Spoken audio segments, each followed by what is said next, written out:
This program was recorded with a live audience. Please forgive the occasional sound fluctuations. The wild geese do not intend to cast their reflection. The water has no mind to receive their image. If I could sing or play an instrument for you, I would sing and play an instrument for you. If I could dance for you, I would dance for you. If I could paint for you, I would paint for you. But my thing is words. Words. But the problem about words is that you may listen to them. And that would be a mistake. For all I am doing is painting with words. And the message that is being sent is nonverbal. Anything you write down in a notebook, take home to think about, forget it.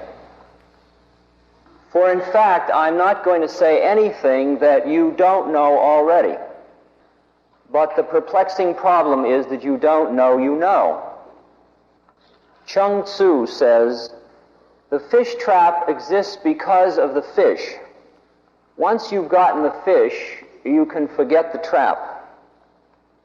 The rabbit snare exists because of the rabbit. Once you've gotten the rabbit, you can forget the snare. Words exist because of meaning. Once you've gotten the meaning, you can forget the words. Where can I find a man who has forgotten words so I can have a word with him? You don't have to try. You don't even have to listen. We just have to be together. And it'll all happen. It will all happen.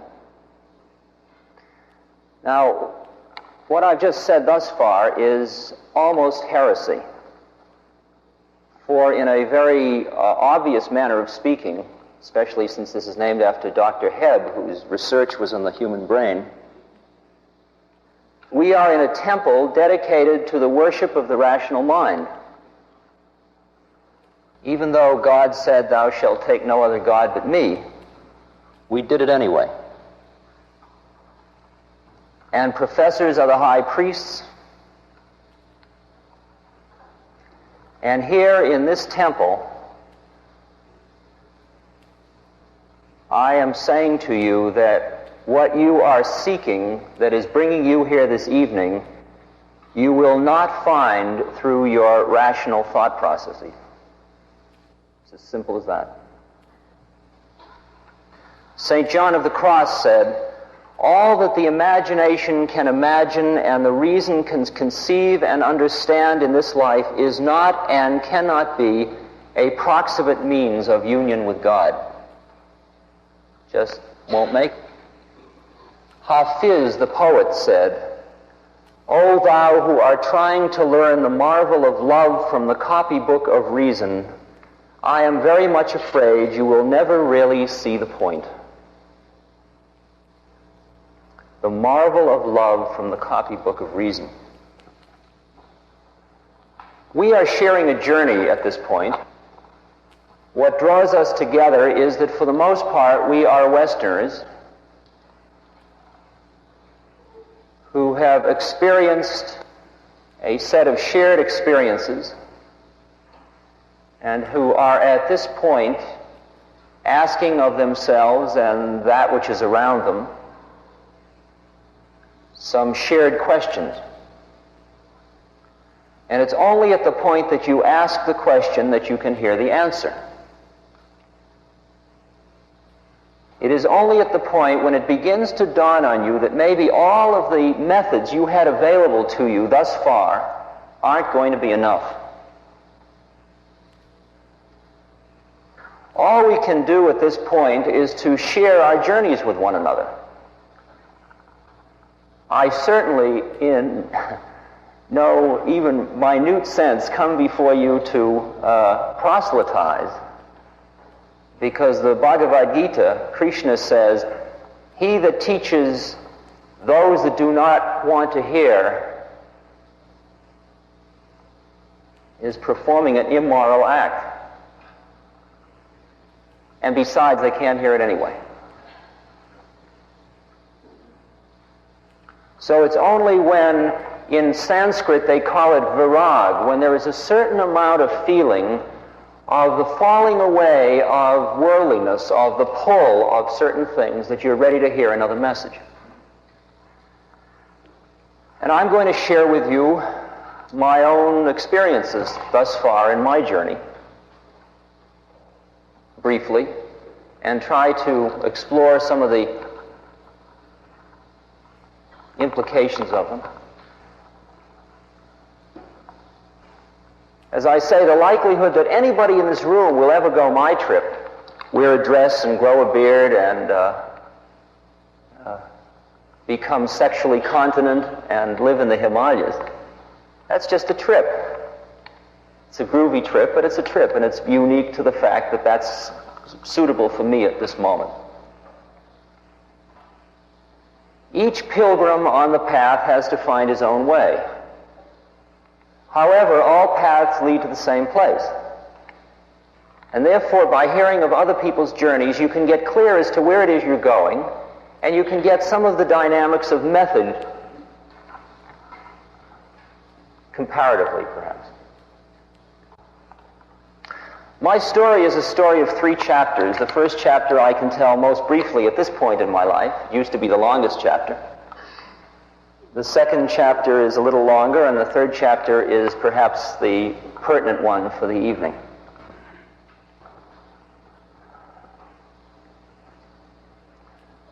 Chapter 1, I trained to be a social psychologist in the field of child development and personality theory. I got my PhD from Stanford, and I was a professor at Harvard. I taught at Cal and Stanford and Harvard. I came from a middle-class, upwardly mobile family.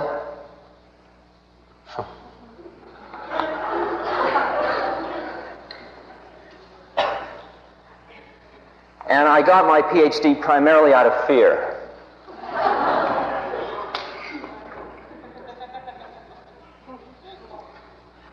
And I knew when I took my doctoral exams that I didn't know, but I was very charming.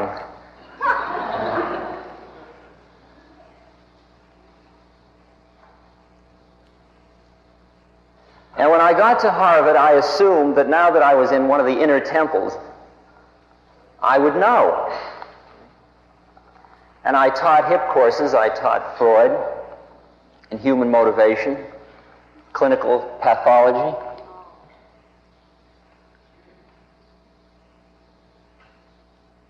And I went to the first faculty meeting, and they had high tea at 3:30.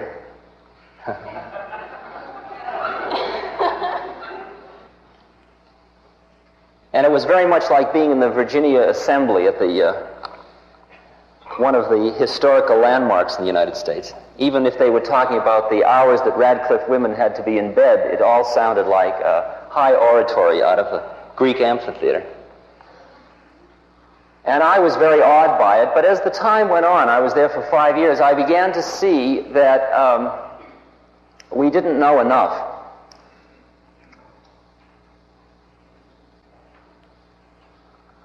Down the hall from me in one direction was Erik Erikson, another was Dave Reisman, Jerry Bruner of cognitive psychology, some of the people who were social scientists who supposedly knew.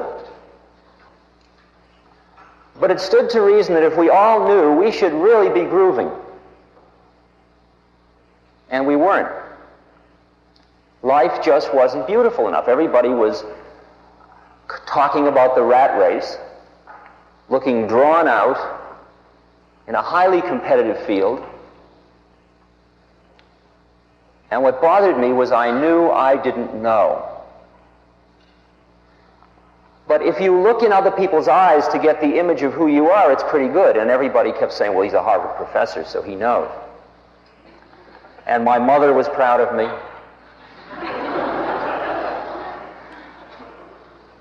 And I had collected all of the symbols of success in society, or at least a large number of them. I had a Cessna airplane, and a Mercedes-Benz, and a Triumph motorcycle, and a bachelor apartment full of antiques, and I had groovy dinner parties with bouillabaisse and white wine. And I went skin diving in Nassau, and I sat on important committees.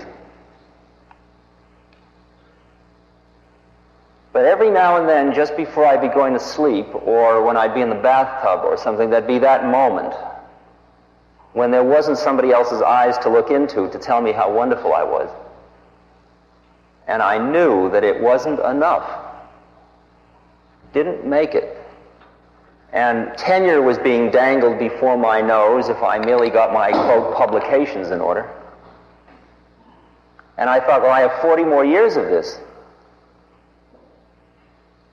And I think it is most likely that I would have gone along at that pace, just collecting more and more badges. But down the hall from me, I was a big empire builder. I had 40 research assistants and 2 secretaries and 4 offices at Harvard, and I was in 4 different departments. And down the hall from me, in a little closet-like room that didn't have any secretaries and nothing going, sat a man, and we became drinking buddies, and his name was Timothy Leary. And one evening, we talked about Mexico, and he said he was going to be in Mexico the next summer and invited me to visit with him. And in a drunken moment, I said, well, why don't we fly across the north of South America, because I'm a pilot. And he said, that's a great idea. So we made a plan, and I neglected to tell him that all I had was my student license.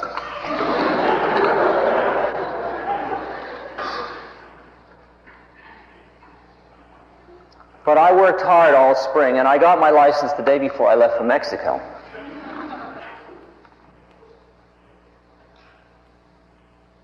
And it was a hair-raising trip, and I arrived at Cuernavaca, where Timothy was, and he had just ingested these mushrooms, which are called tiananactol, or flesh of the gods. And he said he had seen more in 9 hours than he had learned in all his years as a psychologist. And there weren't any more mushrooms around.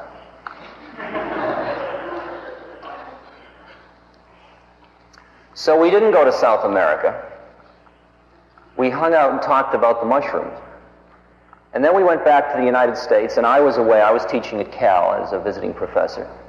And when I got back in the spring, one night, on the night of a large snowstorm, I was invited over to Timothy's house. I was visiting my parents in this suburb near Timothy, about a few blocks away.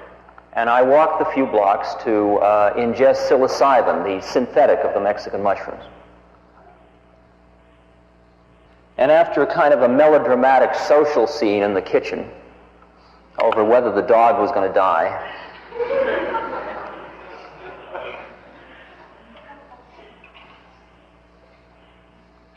it's that peculiar situation you get into when you've taken a psychedelic, because the dog had been out running in the snow and was panting, and the question was he panting naturally or not, and how would we know?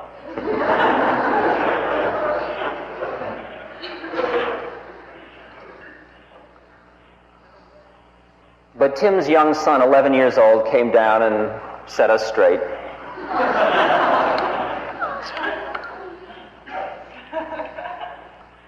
And then I went off into the living room by myself. And this is the report of that few moments at that point. But now, a few hours later, I had gone off by myself to reflect upon these new feelings and senses. A deep calm pervaded my being. The rug crawled and the pictures smiled, all of which delighted me. Then I saw a figure standing about 8 feet away where a moment before there had been no one. I peered into the semi-darkness and recognized none other than myself, in cap and gown and hood as a professor. It was as if that part of me, which was Harvard professor, had separated or dissociated itself from me. Well, I thought, I worked hard to get that status, but I don't really need it. So it's over there and I'm over here, so I'll give it up. I won't get frightened. Okay. Again, I settled back into the cushions, but at that moment the figure changed. Again, I leaned forward, straining to see. Ah, me again. But now it was that aspect of me which was the social cosmopolite. Okay, so that goes too, I thought. Again and again the figure changed, and I recognized over there all the different aspects I knew to be me. Cellist, pilot, etc. With each new presentation, I again and again reassured myself that I didn't need that anyway. Then I saw the figure over there become that in me which was Richard Alpertness. That is, the basic social identity by which I had always acknowledged my existence. Sweat broke out on my forehead. I wasn't at all sure I could do without being Richard Alpert. Did that mean I'd have amnesia? Was that what this drug that this madman had given me was going to do? Would it be permanent? Should I call Tim? What the hell? I'll give up being Richard Alpert. I can always get a new social identity. At least I have my body. But I spoke too soon. As I looked down at my body for reassurance, I could see nothing below the kneecaps. And slowly, now to my horror, with my eyes wide open, I saw the progressive disappearance of limbs and then torso, until all there was the couch on which I had sat. This is usually known as a bad trip report. A scream formed in my throat. I felt that I was dying, since there was nothing in my universe that led me to believe in life after leaving the body. Doing without professorness, or loverness, or even Richard Alpertness was okay, but I certainly needed the body. Panic mounted, adrenaline shot through my system, my mouth became dry, but along with this, a voice sounded inside, what I don't know, but inside. An intimate voice asked very quietly and rather jocularly, it seemed to me, considering how distraught I was, "But who's minding the store?"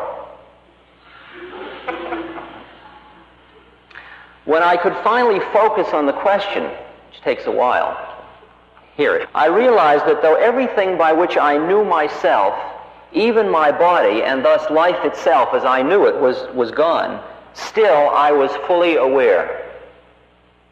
Not only that, but this aware I was watching the entire drama, including the panic, with calm compassion.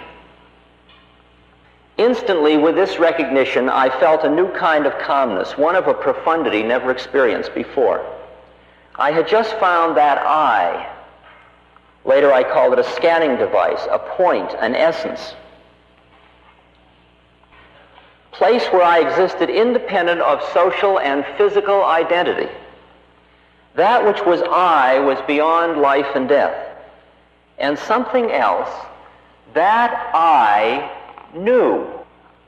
It really knew. It was wise rather than just knowledgeable. It was the voice inside that spoke truth. I recognized it, was one with it, and felt as if my entire life of looking to the outside world for reassurance was over. Now I need only look within to that place where I knew.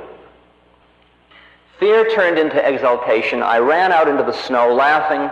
In a moment, the house was lost from view, but it was all right because inside I knew. At about 5:30, I walked through the silent land, the few blocks, my heart full to overflowing with the joy of my newfound self. At my parents' home, I felt the urge to clear the walk, as any good young tribal buck might. Happily, I set about the task. Then the upstairs window flew open, and there were my parents. "Come to bed, you idiot. Nobody shovels snow in the middle of the night." Ah, there was that external voice to which I had always listened. But what did the voice inside say? It said, "It's okay to shovel snow. and it's okay to be happy. I laughed up at them, danced a bit of a jig, and returned to shoveling. When I looked again, they had closed the window, and behind it, they too were smiling. It's known as a contact high.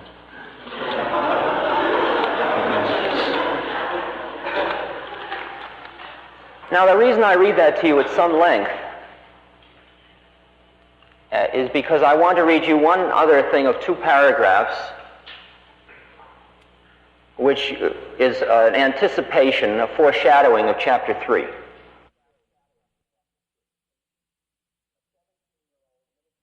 Of a 17-year-old middle-class high school student with no particular spiritual training. Quote, I was sitting alone in a room on the first floor of my uncle's house. I seldom had any sickness, and on that day there was nothing wrong with my health, but a sudden violent fear of death overtook me. There was nothing in my state of health to account for it. I just felt, I am going to die, and began thinking what to do about it. It did not occur to me to consult a doctor or my elders or friends. I felt I had to solve the problem myself, there and then. The shock of the fear of death drove my mind inwards, and I said to myself mentally, without actually forming the words, now death has come, what does it mean? What is it that is dying? This body dies, and at once I dramatized the occurrence of death. I lay with my limbs stretched out as though rigor mortis had set in, and imitated a corpse so as to give greater reality to the enquiry. I held my breath and kept my lips tightly closed so that no sound could escape, so that neither the word I nor any other word could be uttered. Well, then, I said to myself, this body is dead. It will be carried stiff to the burning ground and there burnt and reduced to ashes. But with the death of the body, am I dead? Is the body I? It is silent and inert, but I feel the full force of my personality and even the voice of the I within me apart from it, apart from the personality. So I am spirit transcending the body. The body dies, but the spirit that transcends it cannot be touched by death. That means that I am the deathless spirit. All this was not dull thought. It flashed through me vividly as living truth which I perceived directly, almost without thought process. I was something very real, the only real thing about my present state, and all the conscious activity connected with my body was centered on that I. From that moment onward, the I or self focused attention on itself by a powerful fascination. Fear of death had vanished once and for all. Absorption in the self continued unbroken from that time on. Previous to that crisis, I had no clear perception of this and was not consciously attracted to it. I felt no perceptible or direct interest in it, much less any desire to dwell permanently in it.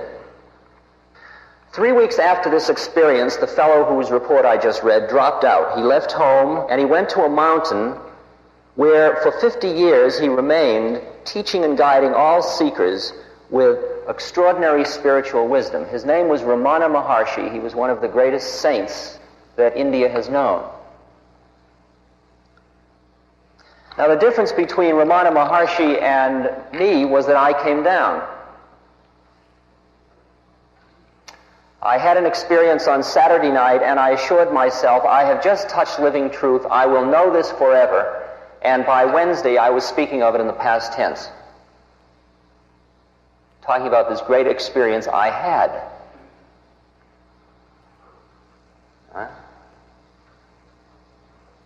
That experience starts chapter 2. For chapter 2 was my own quest via the method of psychedelics to, I guess you'd say, stay high. There was a lot of political, social activity connected with the psychedelics, which I'm sure you've all heard or read about at one point or another in various sundry scientific journals, such as Saturday Evening Post or like that. And in the course of these explorations, I was fired from Harvard. I lost all my jobs, and my parents mourned me as if I were dead. But it didn't matter. because I had touched something that was so powerful that it compelled me to go on with it. I was addicted to the experience of being high. I was not addicted to the chemical, but just to the state. I had touched something so pure and so fulfilling that I had to keep going back. And I tried every method I knew to stay high. Everybody that came along with something that looked reasonably safe to ingest, I opened my mouth.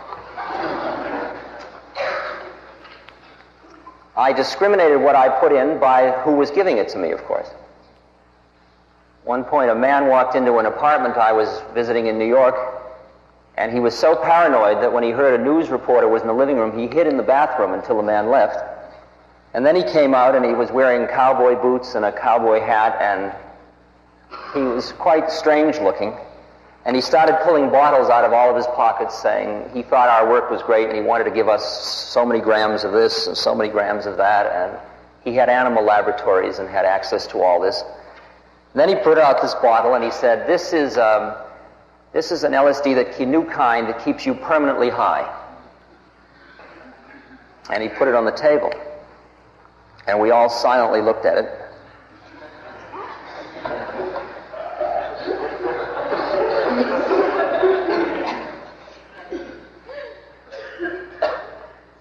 And then the question arose, how does he know?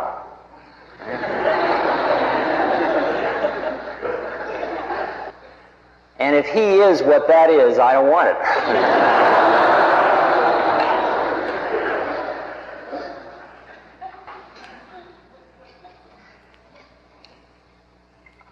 Christ has a beautiful parable to describe those days. And when the king came in to behold the guests, he saw there a man who had not on a wedding garment. And he said unto him, Friend, how camest thou in thither, not having on a wedding garment? And he was speechless. Then the king said to the servants, Bind him hand and foot, and cast him into the outer darkness. There shall be much weeping and gnashing of teeth. And that's what would happen. You could force your way in through the door into the wedding feast, but you couldn't stay there. And I kept figuring that if we could change the chemistry, we could, and then that didn't seem to be working. And then I understood that it had something to do with what I was saying a few years back, getting straight. You had to get straight. But I didn't really understand what that meant.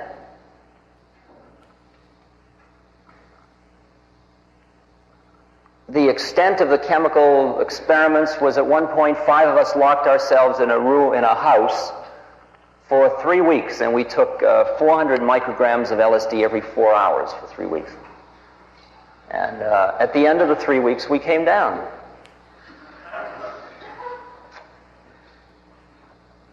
Well, this chapter had gone from 1961 till the beginning of 1967. At this point, I had to acknowledge the fact that I didn't know still.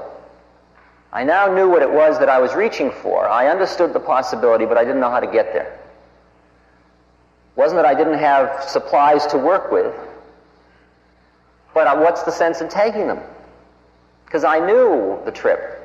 I had programmed and designed studies. I had taken 1,000 micrograms of LSD standing in the ocean at midnight in the Mexican, with the jungle behind me and the ocean in front of me to get in tune with the forces of nature and scare the hell out of myself.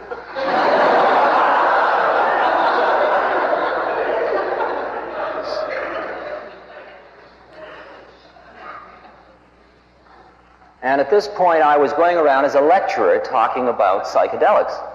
And there was no doubt that they were important and that they were showing us a possibility, but they weren't a full method, or at least we didn't know how to use them.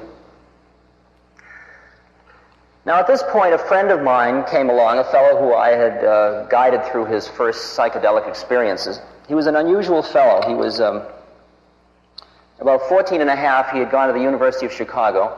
He had to wait till he was 21 to get his international law degree. At 23 or 4, he was teaching in the United Nations.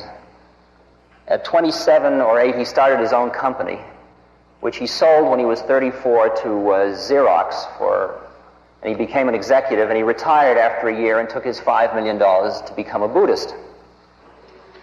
It's happening faster and faster these days. And he wanted to go in search of holy men in the East.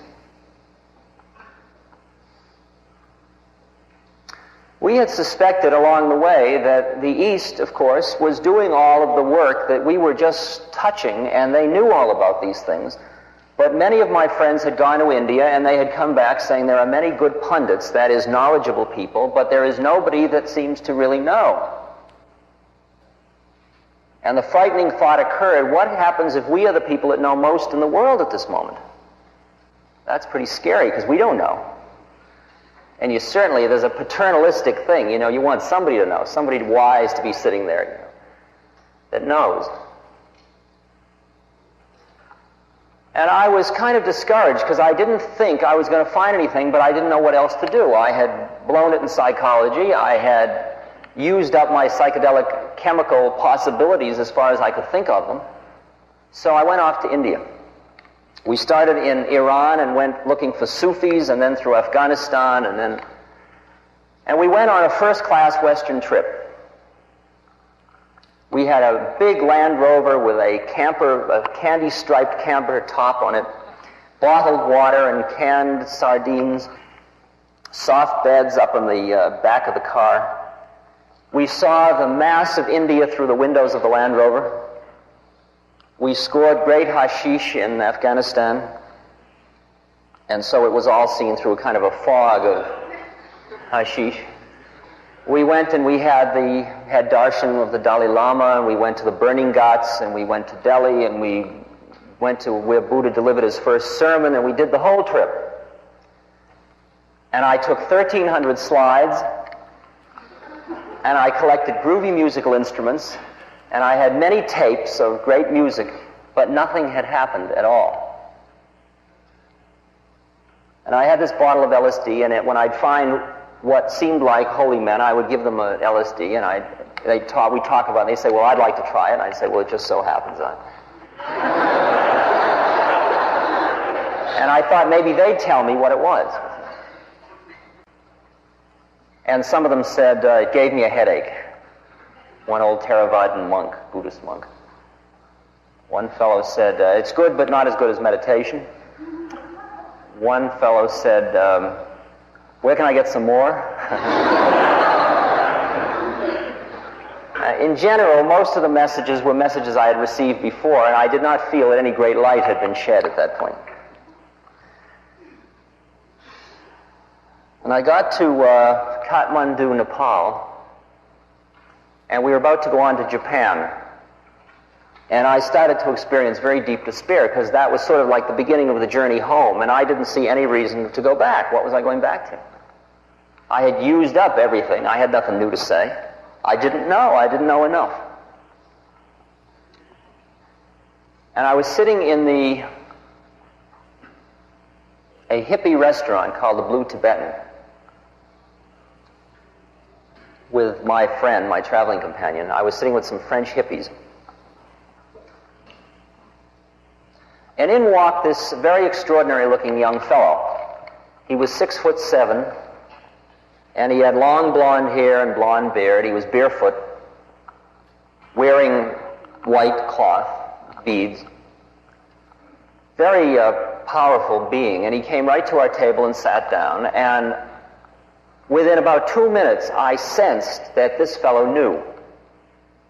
It's interesting how when you are in the businesses I've been in, you are constantly checking out people's eyes.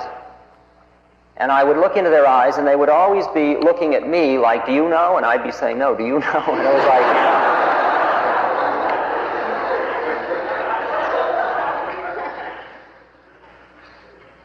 And there was just a feeling in this fellow that, like a rock, like whatever it was, he knew it.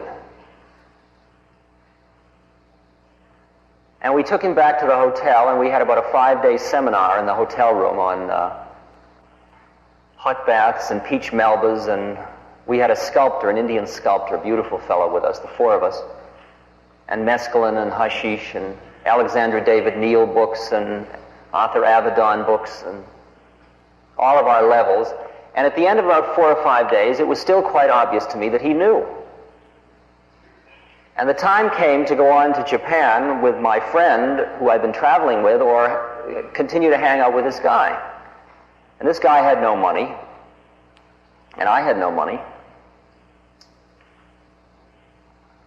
And I was a little queasy about what was going on. What were my motives? What was this all about? Was it pure enough? And so on. But for a variety of reasons, which I won't belabor at this moment, I decided to go with him. And we started this pilgrimage by foot. Now I am barefoot and experiencing extraordinary breakdown of my physical being. Dysentery, sleeping on the ground and on wooden tables so that all my hips are all black and blue and aching, and my feet have blisters on them, and I'm exhausted because all day long I'm walking behind him trying to avoid walking in cow dung and pond juice and people spit. And I came from a very well toilet trained background, and this was... And he was very compassionate, although not having much pity. And he'd say, well, why don't you fast for a few days? You'll feel better. Your body will develop the bacteria. It's cool. And he started to train me in a most unusual way. I would say to him, did I ever tell you the time I was in Mexico flying? And he'd say, don't think about the past. Just be here now. Okay. How long do you suppose we're going to be on this trip? Don't think about the future. Just be here now. He said, if you can be here now, when then is now, you will have super consciousness and super energy, and you'll know just what to do. I'd say, boy, do I feel crummy. He'd say, emotions are like waves. Watch them disappear into the distance. I had nothing left to talk about.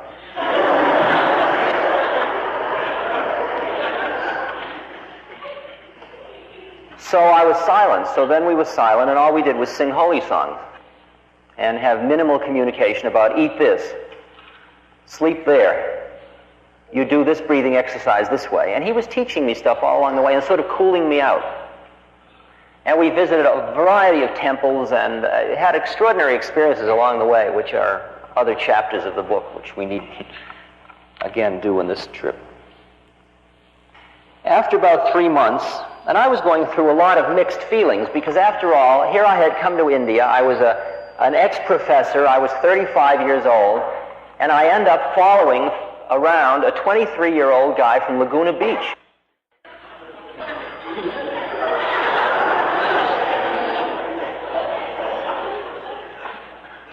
Whoever wrote the script clearly had a sense of humor. There was no doubt about that.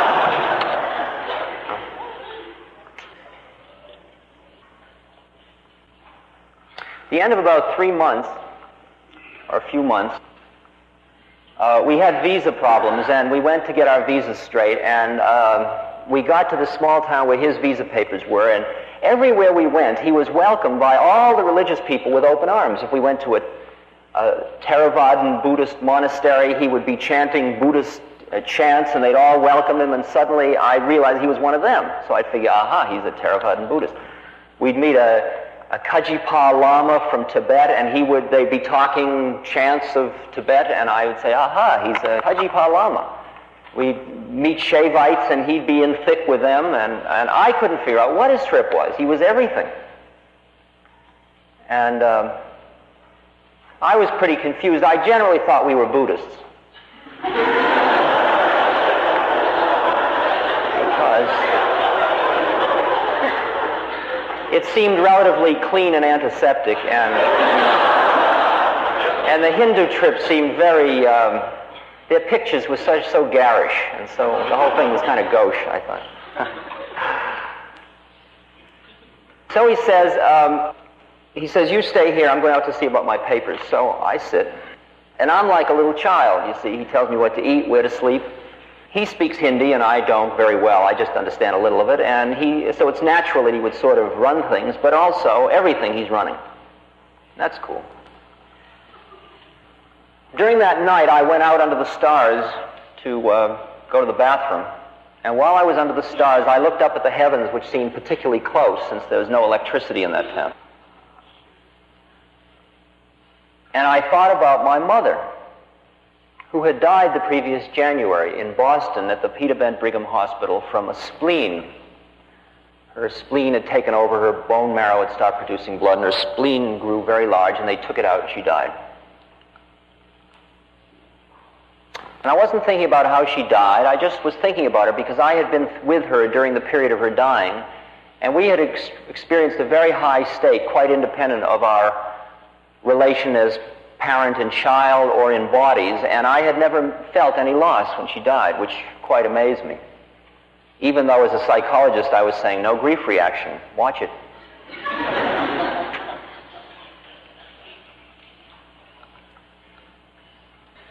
And I thought about her, and I just thought about how close I felt to her, and then I went back to bed. I said nothing about this. And the next day, he said, we're going to get the Land Rover and go up into the mountains because I have to go see my guru. And he had never mentioned even having a guru. I had a very funny feeling about gurus, that it was a hustle, and that maybe he meant a high teacher.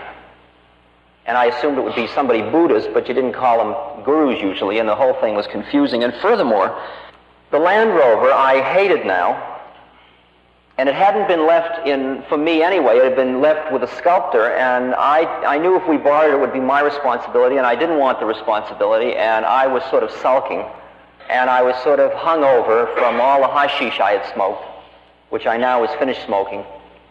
We got the Land Rover, which he made us take, and he wouldn't let me drive. And I was just sitting sulking in the front seat. And we went up into the mountains about 100 miles, and we came to a little temple by the side of the road. And he stopped, and I could tell something big was going to happen because he was crying all the way up. Singing and crying and coming on. And I was very angry. And I thought, oh, all this is a young 23-year-old kid. He just wants to have a big Land Rover. And I'm going back to America. You know, I've had enough of this.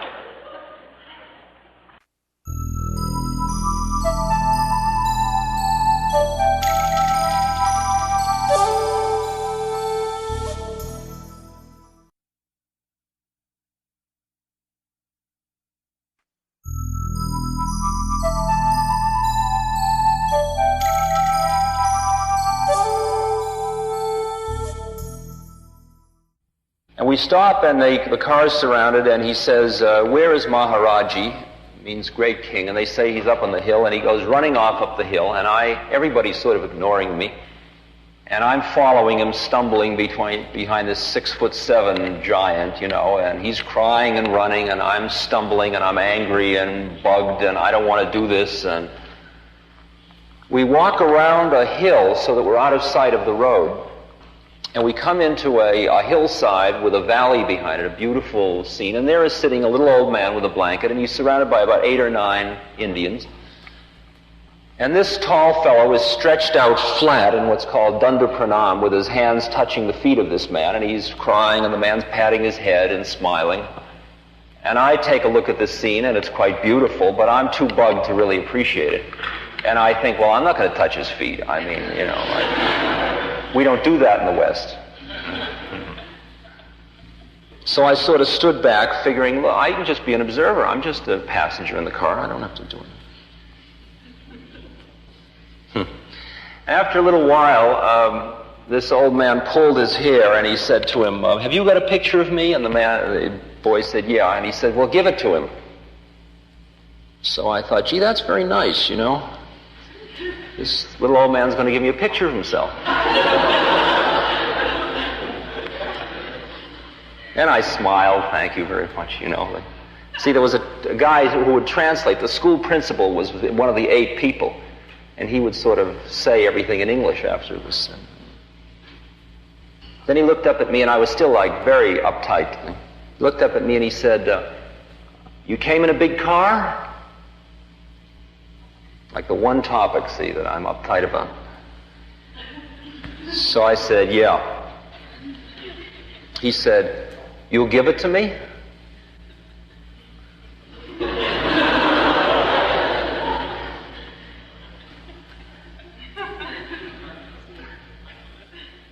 So I started to say, "Well," and this young fellow said, "Maharaji, if you want it, it's yours." And I said, "Now, wait a minute. You can't go giving away David's car. It's not our car to give away." This little old man says to me, "You made much money in America?" So I said, "Yeah, one time I made." He said, "How much did you make?" So I was like into bragging. I needed something for my ego. I said, "Well, one year I made $25,000. So they all figured that out in rupees, and everybody was impressed. It's like 60 billion rupees or something like that.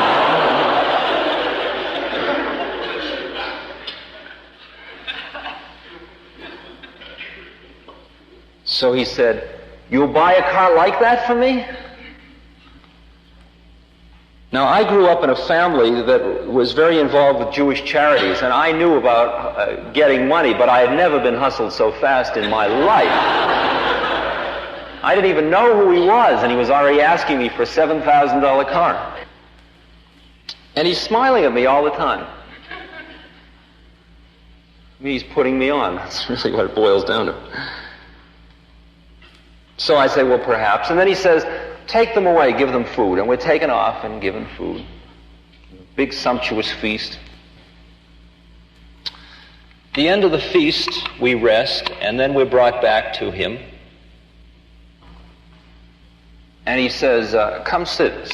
So I go and sit down. He said, "You were out under the stars last night. You were thinking about your mother." "Yeah." "She died last year."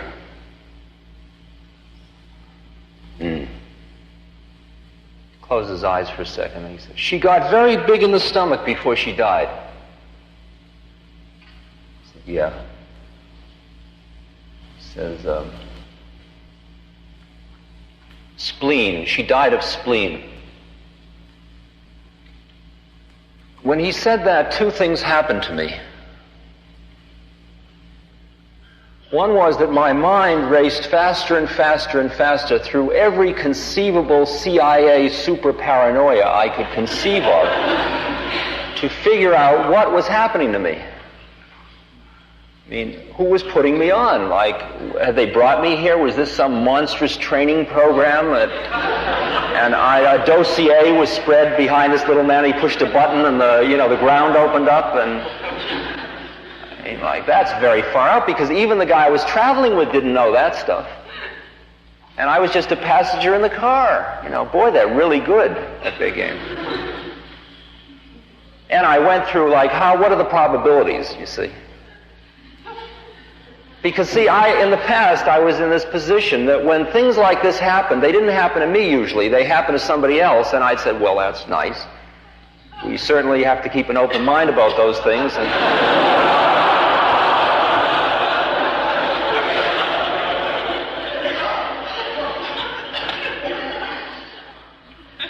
And when it did happen to me, I was always out of my head on psychedelics, and how did I know it had happened and I hadn't just created the whole thing out of whole cloth? Because I had taken some psychedelics that did that kind of thing.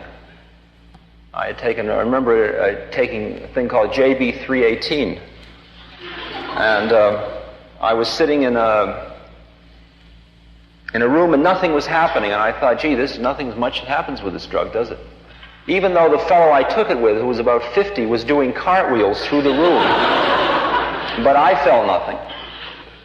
And then this girl from the community I was living in walked in and she said, "Would you like some lemonade?" And I said, "That would be great." And she poured this glass of lemonade, and it got to the top, and she kept pouring, and it went over the side, and down the side, and across the wall, and up the wall, and across the ceiling.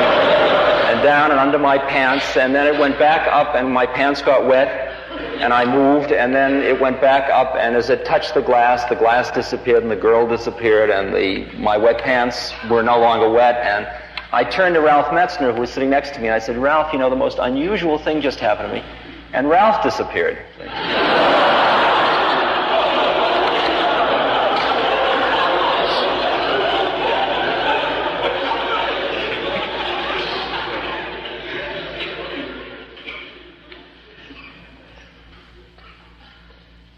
And thus I was perfectly willing when the people at Harvard said, you people have been taking these drugs, you are therefore not reputable scientists anymore as observers. And I was perfectly delighted to say, I will be data. You know, study me, and it may be, it's too bad what happened to those guys in the 60s at Harvard, you know. So my mind went faster and faster and faster, and then it went through every desperate ploy and search through all the storage units.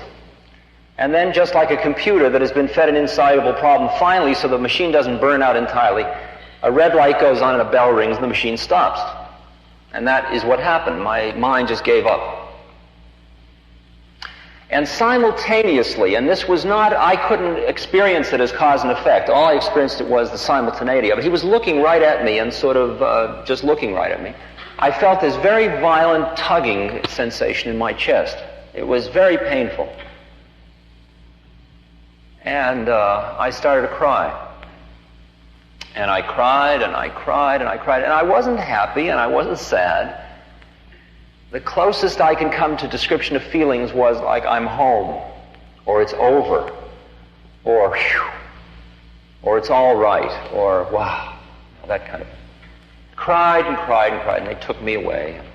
And I was taken to a temple about 12 miles away, and I was given a nice room, and I was sitting in the room, and during the evening I was very confused, and at one point I was going through my shoulder bag, and I came to the bottle of LSD. I thought, this guy is going to know what LSD is, because he knows everything. I'll have to ask him. Next morning at 8 o'clock, messenger comes, Maharaji wants to see you. We go over the 12 miles to the temple. I'm just approaching him about 5-6 yards away from him, and he yells out, have you got a question? And I take one look at him, and all I want to do is touch his feet. I don't have any question. It's so warm and beautiful, and there's so much light coming out of him. And I say, no, I don't have any question. And he says, he gets very impatient, and he says, where's the medicine? Medicine? So Guru Brother says, well, maybe he means the LSD. I said, LSD? Acha, the LSD. Bring the LSD. So I go and I bring the bottle of LSD. I hold up my hand. He wants to see. So I hold up my hand and pour it in. He says, well, what's that? I said, well, that's LSD. And what's that? That's STP, and that's Librium, and that's Tuinol, and, you know, it's my traveling kit.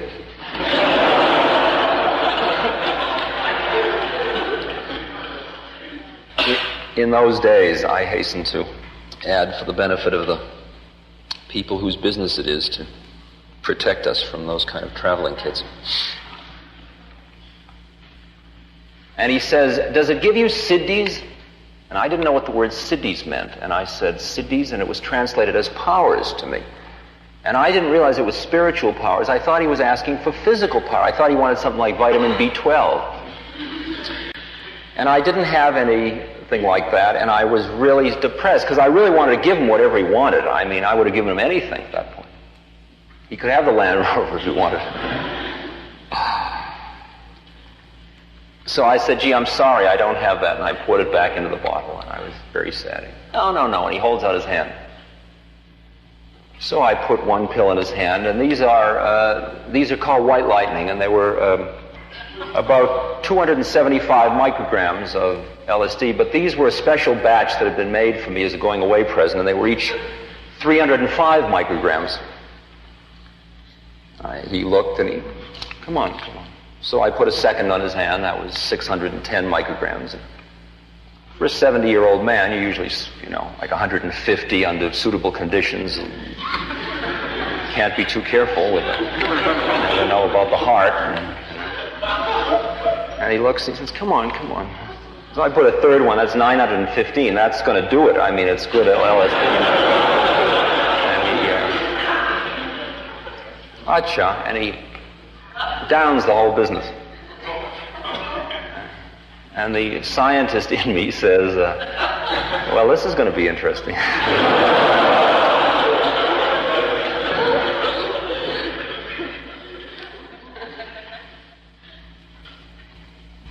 And all day I hung around, and every now and then he'd twinkle at me. And of course nothing happened at all. So that was the answer to that question. He continued to manifest these, what we in the West call miracles. Certainly the capacity to know everything I was thinking at all times. And lest ye see wonders and miracles ye will not believe, and that certainly was helping. But it was only a more trivial part of the whole undertaking, it turned. I never left the temple. I just stayed there. They took me over. They didn't ask me if I wanted to stay. There were no contracts, no promises, no anything. They just bought my clothes and put me in a room. And I met this man who then became my teacher, who was a disciple of the gurus. No place to hide. My teacher had gone into the jungle when he was 8 years old. 15 years ago, he had met the guru in the jungle. They were both called jungle sadhus. That is, they lived in caves way back in the forest. They didn't have any commerce with people. And he was a very pure Brahmin, the teacher. He weighs about 90 pounds. He's very tiny. He's a very unusual fellow. He's got his jeta piled high. His hair goes all the way down to his ankles, but it's all kept piled on his head. He moves incredibly fast. He's always rushing around. He has architecturally designed. See, what happens is this guru, who is just this little old man in a blanket, he just hangs out, see? And he sort of just hangs out. He doesn't do anything except just talk to people, and people feed him. And he just does his thing in a very subtle way. And the devotees like having him around so much because he's so high that they sort of guard him. Because if they let him go, he'd sort of walk off and maybe nobody would see him again. And they have a car for him, and he just keeps disappearing here and there with a car and goes different places. And everywhere he goes, people rush up to touch his feet and be around him. And then all these people bring him money and gifts and stuff, and he doesn't have any use for that. He's got no game going. So then these people who bring him the gifts, they set up foundations to take care of the gifts. And then they say to him, Maharaji, what shall we do? And he comes and he points to a place and he says, well, the temple, because a great saint had lived in that cave. We'll build a temple in the cave. And this teacher designs all of them. He architecturally designs them, supervised the building, ran the temples and the schools and the whole business. He taught me. He reads and writes. He's silent. He's been silent for 15 years. He reads and writes 6 or 8 languages. He has many followers of his own. His food intake for 15 years, and I lived with him and I saw what he was taking. His food intake for 15 years was 2 glasses of milk a day. That's it. He is a scrupulously honest, perfect guy. He is not, you wouldn't consider him a realized being. He's caught in what's called the golden chain, the sattvic chain, the chain of being pure. He's being good. And he taught me everything, and he taught me so subtly. He taught me so subtly that I never knew I was being taught anything. He would walk in into my room where I was alone most of the time. I ate alone, I lived alone, and I was left very much with my thoughts, right on the edge of freaking out all the time. He'd walk in and he'd write on the slate, if you wear shoe leather, the whole earth is covered with leather. And then he'd walk out. Then if you hadn't gotten that message, he felt you hadn't gotten that message, he'd send you another one. He'd say, if a pickpocket meets a saint, he'd write, he sees only his pockets. Then he'd leave for the day. And it was only later that I realized that he had taught me a very, very exquisitely articulated system that is several thousand years old at least, which is called Patanjali's system of Ashtanga Yoga, or eight-limbed yoga. It is also sometimes known as Raja Yoga. Because I never thought he was teaching me anything. I thought we were just hanging out and he was saying these like groovy things on his chalkboard. And he never gave me the feeling that he was saying anything to me that was new. It was all, sure, of course, right, that's the way it is. The yoga consists of 8 limbs. The first 2 limbs are purification. The third limb concerns the body, asanas, which you sometimes know of as hatha yoga. The fourth limb concerns pranayama, or control of pran, or life force or energy through breath control. And the fifth through the eighth concern methods of controlling the mind. And all I can say to you is, as a reasonably competent social scientist, I have never yet seen such an exquisitely articulated system as that. And furthermore, I would say to you that it works. The schedule, the life I led in the temple, very simply, was I'd get up around 4:30 in the morning. I would go to the river to take my bath with a lota pouring water over me, barefoot through the snow, rush back to the huddle by my coal brazier, do breath pranayama, do asanas, do meditation, take tea in the morning, meditate in the morning and read holy books. He would come and teach me around 11, then I would do more asanas, breathing, then I would take my meal for the day alone, then I would rest and have fantasies of being somewhere else, like on the Riviera lying in the sun with a beautiful girl feeding me grapes. And then I would study some more or read or write. And then people would come, we'd sing holy songs, and then I would do breathing again, and then asanas again, and then meditation, and I'd take some warm milk, and I'd go to bed. And every now and then I'd be invited to go see Maharaji, the guru. And my life had that sameness about it, very simple, very austere, very delightful, very content. Now, I'm going to explain to you exactly what it is I now think. I'm going to talk to you from within this system. I'm going to explain to you how it all is. I'm going to remind you that there is a place in you that already knows everything I'm going to say, as you'll understand in a minute.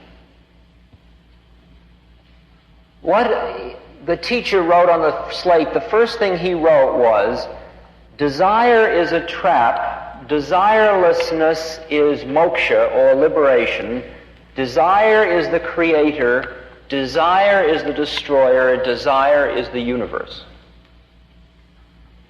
Desire is a trap. Desirelessness is moksha, or liberation. Desire is the creator. Desire is the destroyer. Desire is the universe. Do you recall Buddha's 4 noble truths?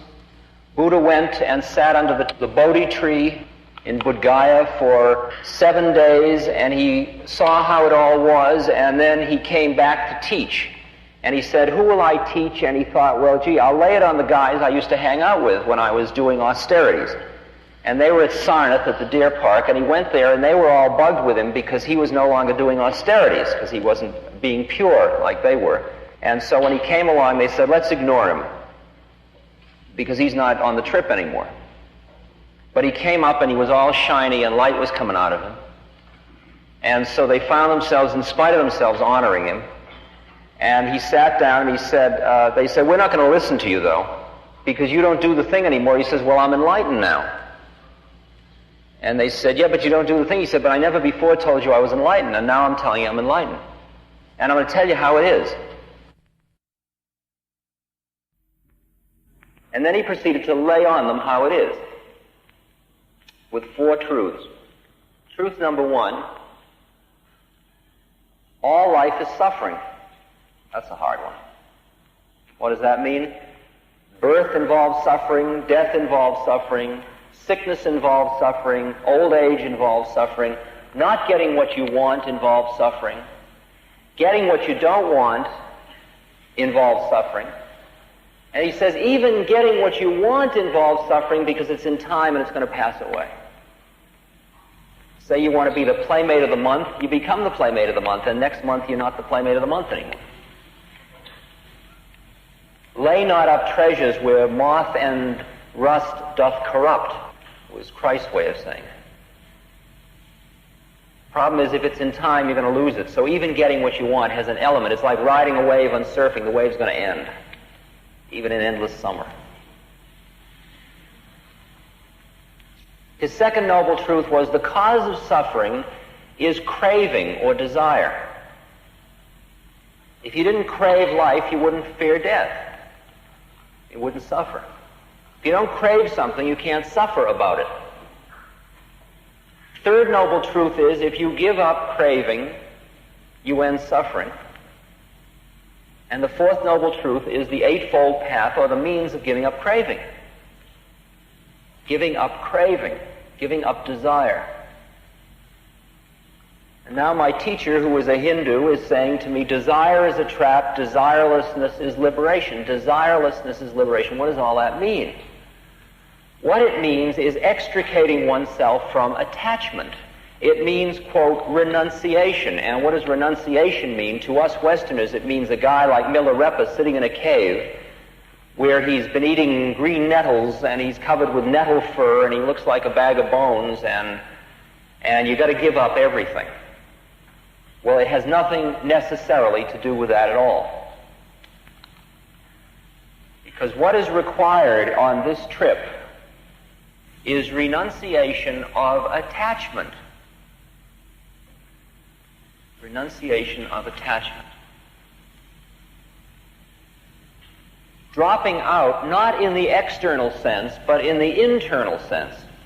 It doesn't matter what the external trip is. Any one of them will do. It's the internal process that changes. Now, how do you do that, and what is that about? And how can I tell you how Maharaji reads my mind? Take this meditation. Remember I read you that thing about the 17-year-old Ramana Maharshi. Ramana Maharshi does Gyan Yoga, the yoga of the mind beating out the mind. It's like Zen. And he says, do the following. And he says, just do it relentlessly. Sit down and follow the method of Vichara Atma, the method of self-inquiry. Sit down, you say, who am I? And then you say I until you have I placed in the middle of your head, and you can hear it in there, in the middle of your head, I. I'll just take you quickly through it. We won't do it at this moment.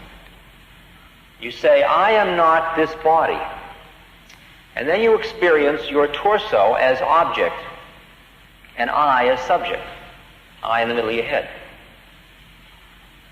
Then you say, I am not my 5 organs of motion. Then you experience your arms as object, your tongue as object, your legs as object, your anal sphincter as object, your genitals as object. With the I in the middle of the head as subject. You note them all. You note your arm doing its thing. You note it. Then you say, I am not my 5 senses. Now, you've all been in the situation where you're in a room where a clock is ticking, and you start to read something, and you get so involved in what you're reading you don't hear the clock tick. And then you finish reading, and suddenly the clock is ticking again. Well, that's an involuntary example. You see, the clock continued to tick, your ear continued to hear the clock tick, but you were no longer attending to your ear hearing the clock tick. So at this point, you don't turn it off, you just note your ear hearing, your eye seeing, your nose smelling, your tongue tasting, your skin feeling. Then you say, I am not my 5 internal organs, and you go through respiration and breath, and you digestion and excretion and perspiration and circulation. Each of them you either fantasy it or experience it as object. And then you come to the stinker, the clincher, the powerful one. The key to the whole thing. When you've done all that, and it may take you months to get to that place, then you say, I am not this thought. What thought? The thought of I. I am not that thought.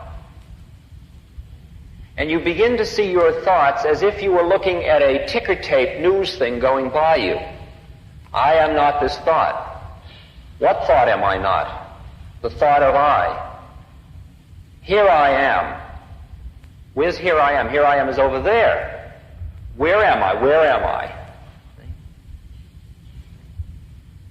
And if you can play this one out, at that point you have gone behind your senses and behind your thinking mind. And you pass through a doorway.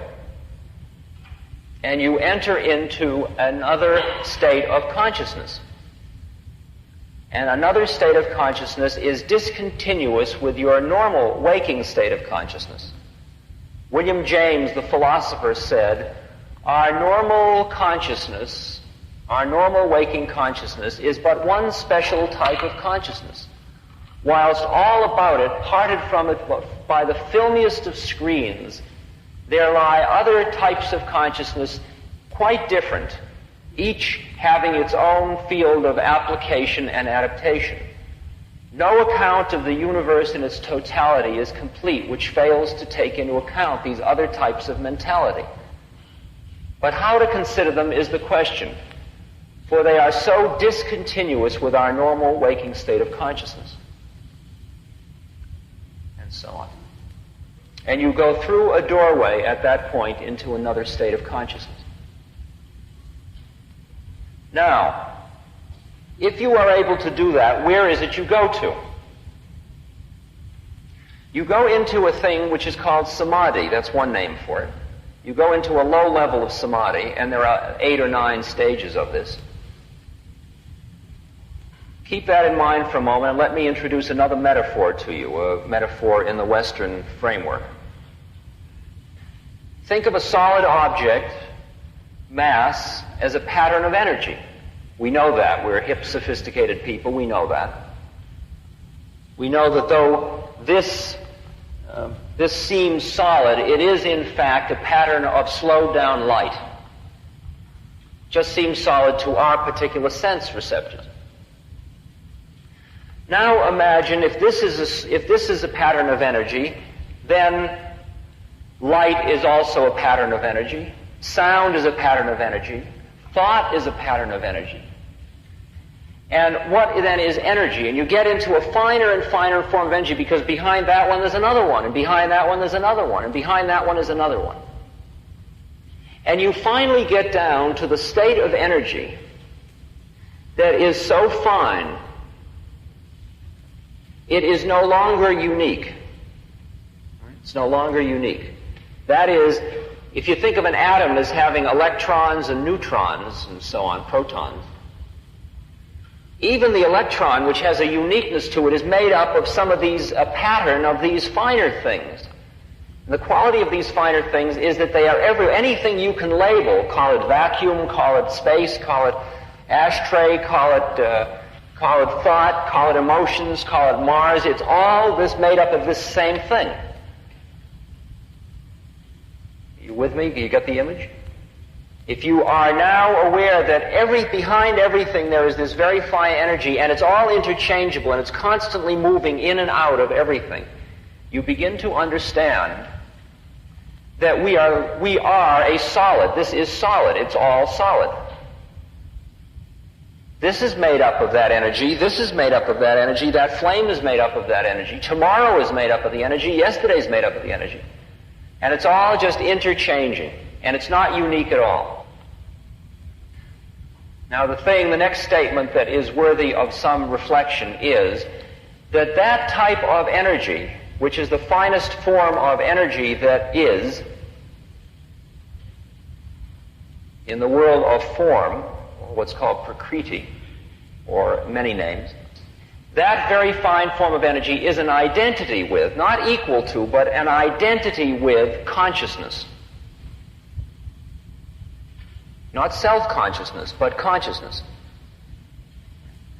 That means that when you extricate yourself from the time-space locus of this body, these thoughts, this set of senses, you, what you call me, that I experienced when I first took psilocybin, the Ramana Maharshi experienced when he thought he was going to die, that I that has nothing to do with this body, this personality, this whole trip.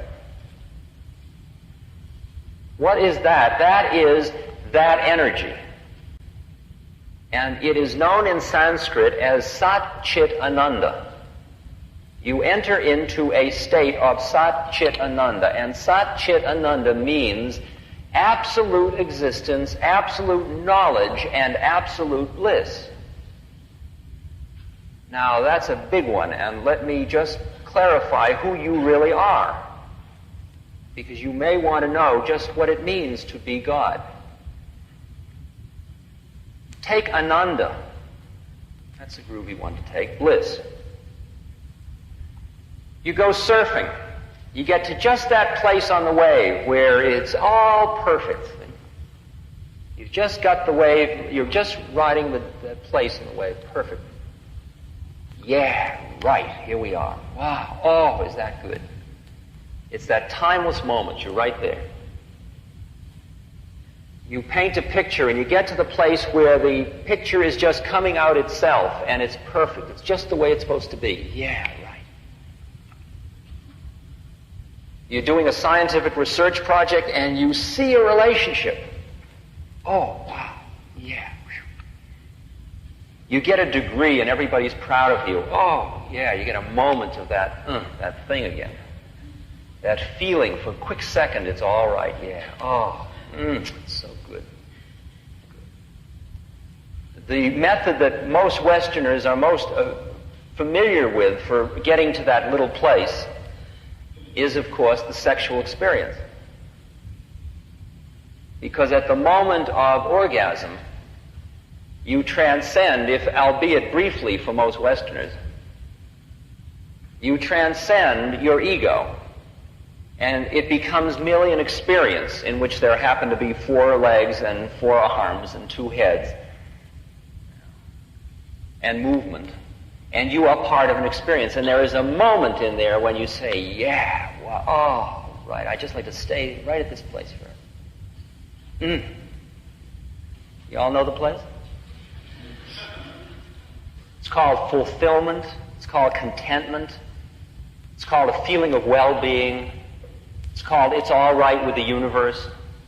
It's called, it's called isness. We got lots of names for it. It's unnameable. It's a state. It's a state of being. It has nothing to do with doing. It's a state of being. It's a moment. It's an eternal moment. It's outside of time. That place which you identify with your method of getting there. So if you're a surfer, you say, baby, all I want to do for the rest of my life is surf. And if you're a sexual gymnast, you say, oh, man, all I want to do is make out forever. Or whatever your particular turn-on method is to get you to that place. And when you say, you turn me on, or that scene turns me on, you mean it allows me to touch that place again. But the funny thing is that the place is inside of you. The place is not connected with your method. It's not out there. When you say you fall in love with somebody, it means that they are a stimulus which turns you on to that place. Now you've got to understand that Sat Chit Ananda means living in that place all the time. Okay? When I try to figure out where Maharaji, what state of consciousness he's in, I begin to understand he's in what's called Sahaja Samadhi. He is living in a state of perpetual, total, ecstatic sexual union with the entire universe at every moment. Is that enough? That's known as Ananda. Chit, which means absolute knowledge. He sits there absolutely mindless. There's not a thought in his head. He's not sitting around thinking, I think I'll lay on him about his mother's spleen. That'll really blow his mind.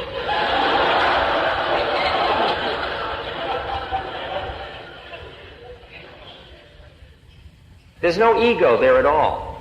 He's just absolutely sitting there mindless.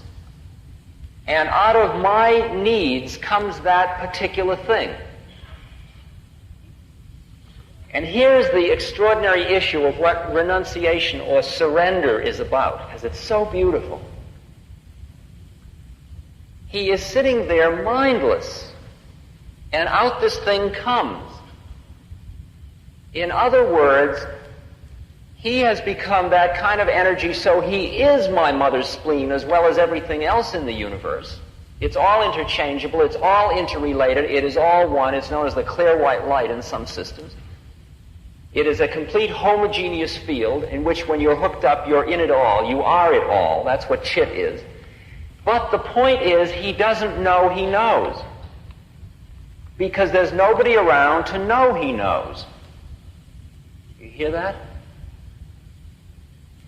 You give up knowing you know to be it all. And the surrender is the surrender of the guy who knows. And the Westerner is not about ready to do that. Because he wants to know he knows. And what the Westerner is on is what's known as the asymptotic curve of the subtle sphere. It's a curve that never meets the place, but it sucks you in further and further and further, because you almost know you know. See? You get very far out. You see so much. You begin to see. I had a friend, Aldous Huxley, who was in one of these places.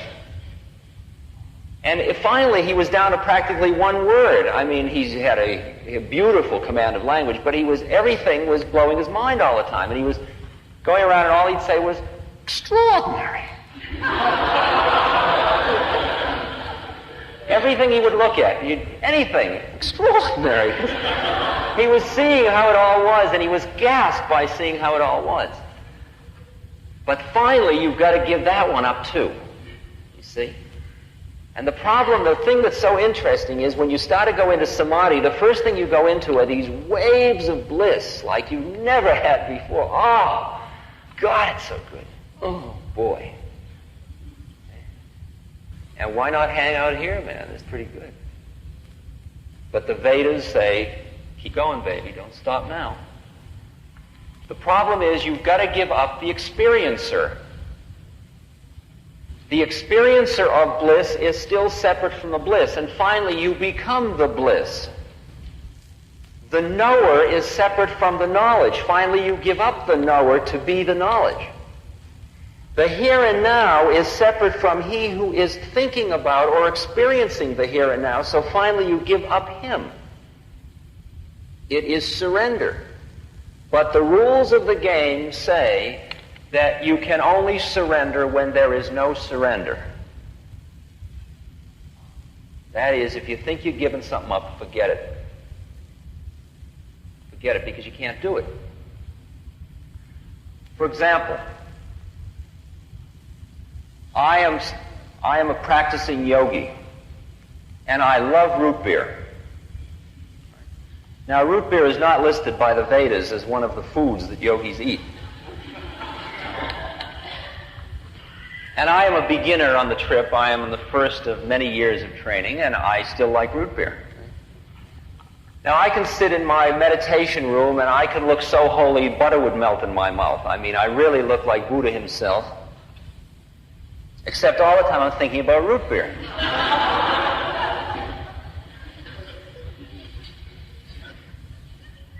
Well, if I'm thinking about it, I might as well drink it. But every time I drink it, I strengthen the whole habit of drinking it. But if I don't drink it, I sit and think about it. So sometimes I'm sitting in the meditation room and I'm just sitting and I'm very zonked out. And the next moment I notice I'm at my father's refrigerator holding a bottle of root beer, drinking it.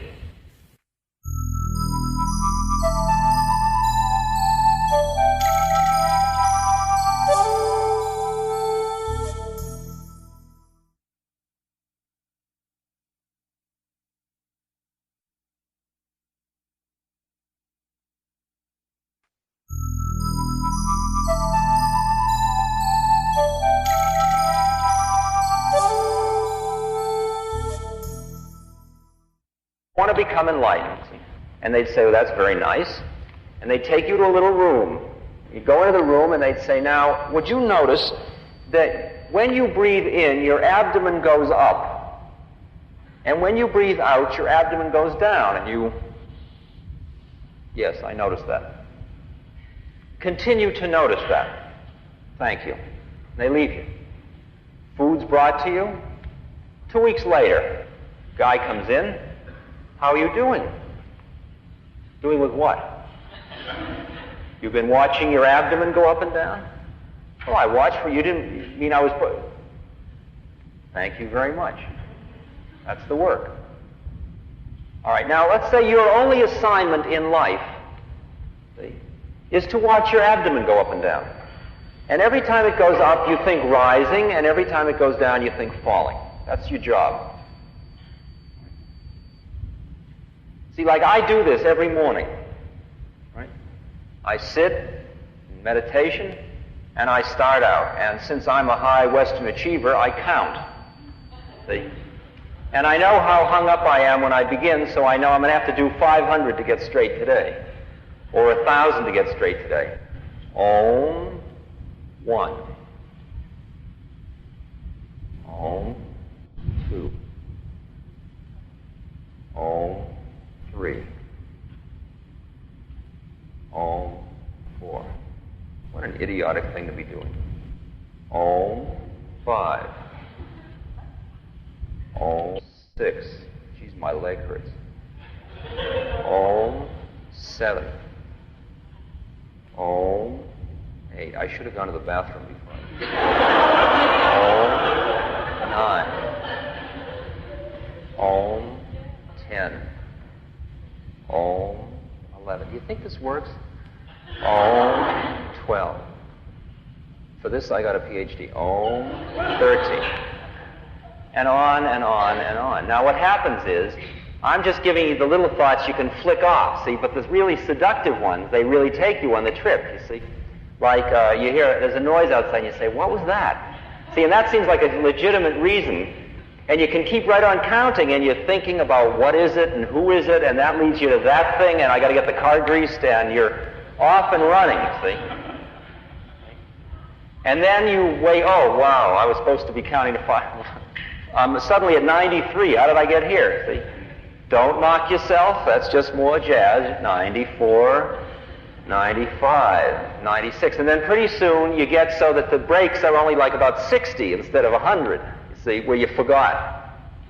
And you keep pushing it down and pushing it down and pushing it down. You take this most mechanical, stupid thing, see? That's exactly what you need to foil the mind, is just simplicity itself. And your game is to treat all thoughts like clouds. There is not one thought worthy of having at that during that period of time other than rising and falling, or you're counting. And after a while, when you really get good at it, you get down to a place where all there is that place in your abdomen going up, coming down, going up, down, going up, coming down. And in your head is rising, falling, rising, falling, rising, falling. But before that happens, you get to the point where you see the thousands of thoughts going by, just like clouds in the sky, just going over. But the thing is that because of your commitment, they have no leverage to hold you. While previously, every thought had as much right as every other thought to hold you. Why did you give preeminence to one over another? And it's only when you can make your mind thoroughly one-pointed, bring it down to one place. This is the first requirement of this game. First requirement of the game is to bring the mind down to one-pointed. And then the game is to work with the energies in the body and learn how to control them and move them up your spine and through your nerves and so on. And then you push the energy through that one-pointedness and turn the one-pointedness back in on itself, and you go through the doorway. So what the game is you go from many subjects and many objects to one subject and many objects to making that subject object, and then it all becomes subject. You grok it all. You are one with it all. That's the root. That's the root of Gyan Yoga, the yoga of the intellect. You see, when you've been getting high lots, and you know where high is, Highville, Heliopolis, the place, Satchidananda, you know that it has certain qualities. One is that it is not in time. It is not in time. It's in eternal time. The other is that it's not in, there is no subject and object.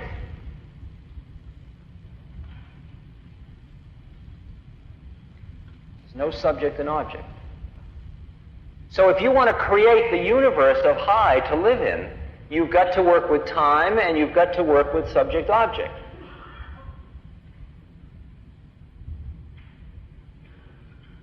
I'm just giving these as clues. We won't get into that at the moment. Except to say this, that the first purification things in what I'm doing include, the first one is non-killing, non-stealing, non-lying, non-giving and receiving of gifts, and sexual continence. The continence one is too big a topic to play with at this moment. But let's take to the others because they all fit together. If I have anything going in my head that keeps you him, we cannot be high together. Because if we're going to be high together, we've got to be us. And as long as there is subject-object, it won't work.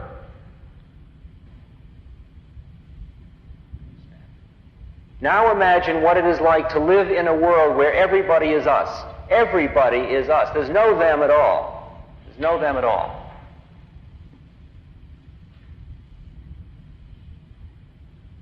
This is a big one. This is a very big one. This is a very big clue. It's a clue. It is a clue. Time and subject-object are two major clues to becoming a conscious being at this moment. Take sex. There are 3 levels at which you can have sex. There is Sam and Mary making it with each other. Your personality turns me on. An interpersonal thing. Are you happy? Was it fun? Did you enjoy it? Etc. We're having fun together. There is the yin-yang, the level of polarization of forces, the biological magnetic fields. Both of those are subject-object. Those are both what the Easterners mean by the word lust. That is, desiring something in the subject-object sense.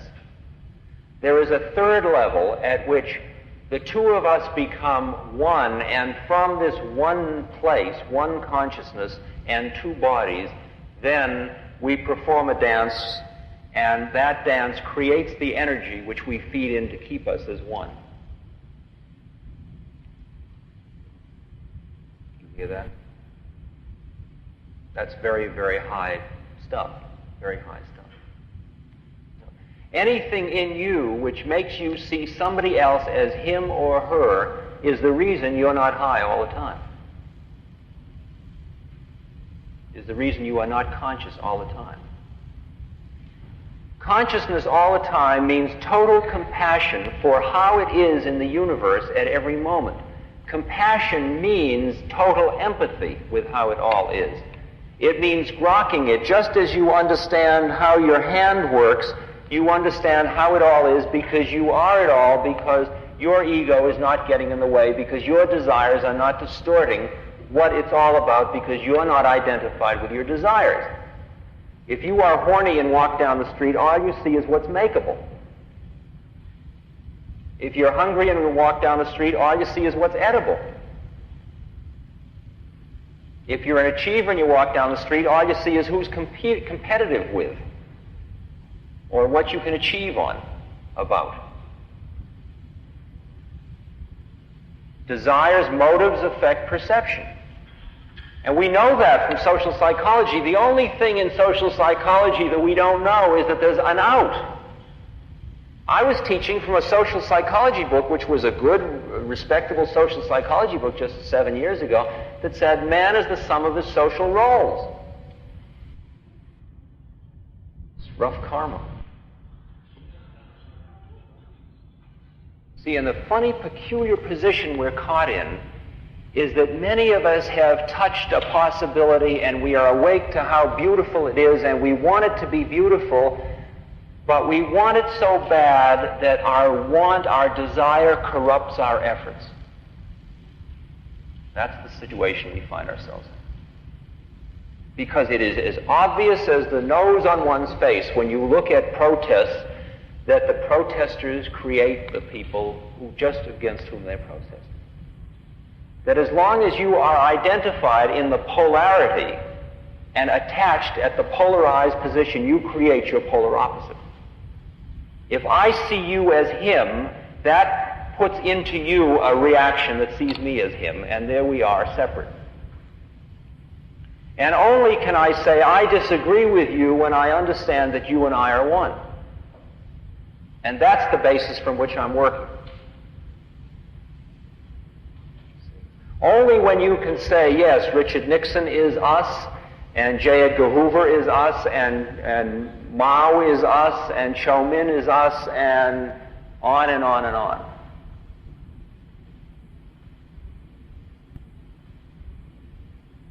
And the hippie is us, and the speed freak is us, and the heroin addict is us, and the psychotic is us, and we can get on with it. It's a reversal of figure and ground.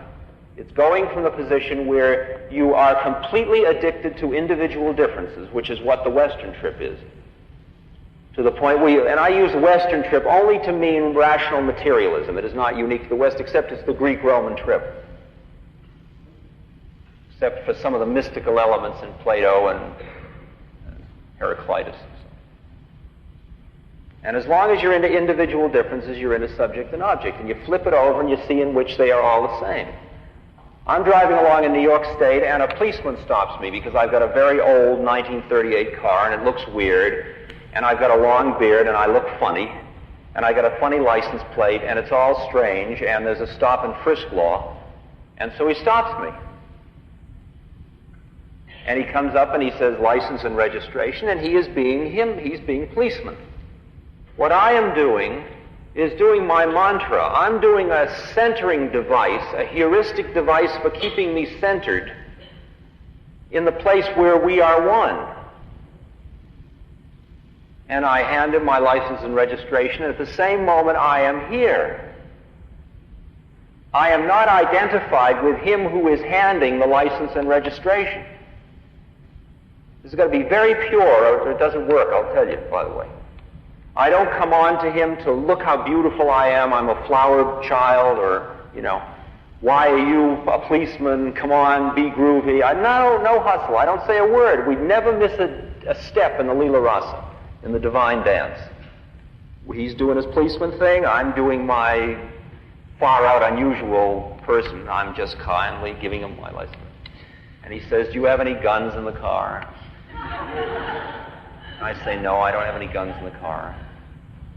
Any drugs in the car? No, I don't have any drugs in the car. What's in that? And I say, these are some mints. Would you like a mint? And all the time I'm right here. Right here. It's a psychic place. It is not, it's a vibrational rate, by the way, I'm talking about. I am right here.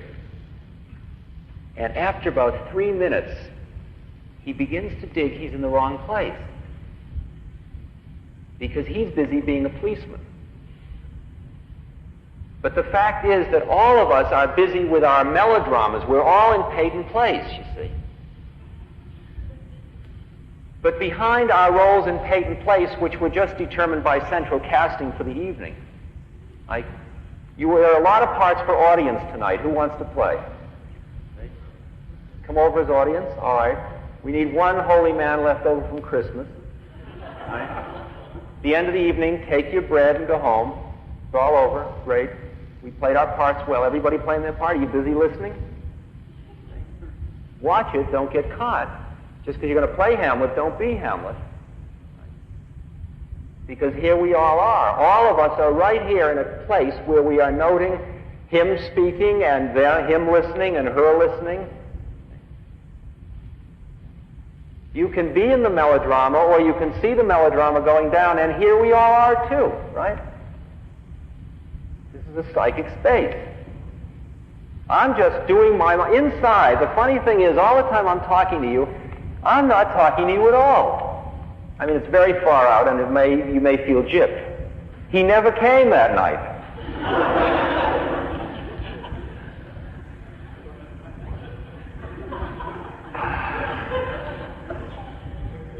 Watch it.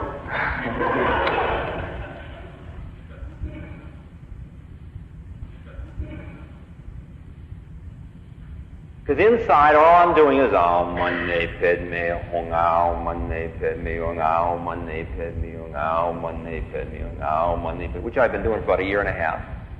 And it's going on in my bowels, and it's like inflating a room inside me where I am. It's like a cave. It's a groovy heart cave. It's called a Hridayam, and I hang out in the cave, and I hang out with Buddha, with Christ, with Ramakrishna, with Ramana Maharshi, with anybody else that wants to come out of their melodrama and be in the cave. It's not located in time and space. And here I am, and I'm watching this whole thing go down. I'm watching him speak.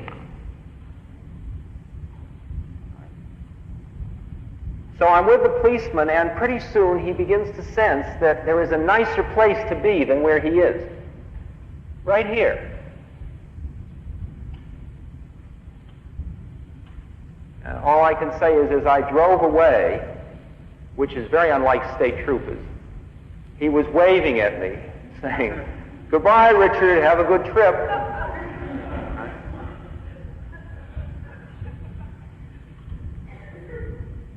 Because finally we're dealing with the variables that concern just humanness. They don't concern individual differences anymore. The toughest deputy sheriff in the southern community in the United States, the meanest guy that eats nails, still wants to live in love. He wants to live in warmth. He wants to live in beauty. He wants to feel that feeling. And what technology and what our rational materialism and what the manifestation of all of our thought has led us to believe is that through gratification of the senses and through the thinking mind, we would get to that place. But finally, we begin to realize it's not going to make it. And at that point, it starts to fall away. And then you start to go inside. And then you find out, lo and behold, in here we all are again. Except we're really here. We're really here. All the Westerner needs is the faith in the possibility of a higher state of consciousness to equal the faith he has had in his rational mind. And slightly greater than that in order to allow him to do the next step. Without that faith, nothing can happen. It's got to be a faith which undercuts the cynicism. The cynicism says there's nothing more than this round baby, so take what you can get. Because when you die, you're dead. But who in fact we are has nothing whatsoever to do with that. It's very much like you were in a factory in Detroit and you drove out of the factory, or a factory that makes cars, and you drove out of the factory and the door closed on the factory, and you found yourself in the existential predicament, except you didn't know who you were, because everything you forgot. When the door closed, you forgot everything preceding that. So all there is this car. And the gate opens and you drive on the road, and for years you drive on the roads and you stop at gas stations and drive-ins and so on. And if somebody says, "Who are you?" you say, "I am a Chevrolet Corvair." And you look at fields, but you can't go there because you'd break your springs. And when you go by those car lots where they take cars and they make them into little steel squares, you get uptight because planned obsolescence and all. And then a voice comes along and says, "Hey, buddy, did you ever see that?" You say, "What's that?" "That's a door handle." "What's that for?" "Well, that's to get out of the car." "What do you mean, get out of the car?" "Who? I am a Chevrolet Corvair." "Come on now, what are you doing putting me on?" "No, man, that's the illusion. That's the illusion that keeps nature doing its dance. You can open the door and get out.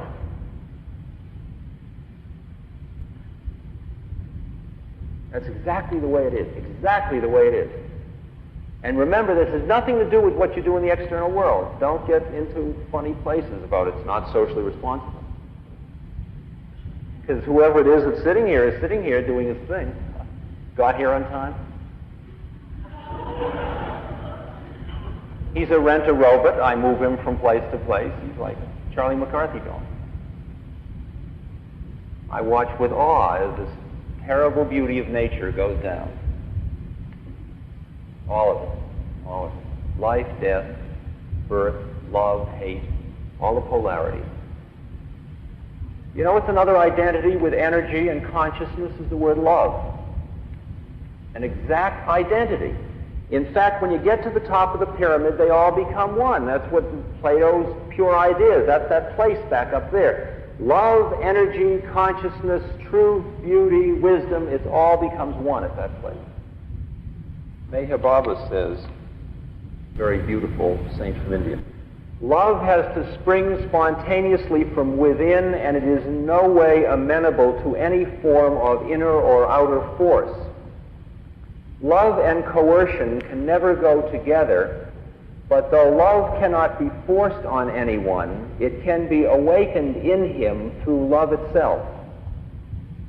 Love is essentially self-communicative. Those who do not have it catch it from those who have it. True love is unconquerable and irresistible, and it goes on gathering power and spreading itself until eventually it transforms everyone whom it touches.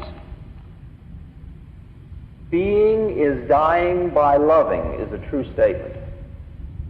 That is a statement of bhakti yoga, the yoga of love, of devotion. If you ever have experienced being so in love with somebody that you are more concerned about their happiness than your own,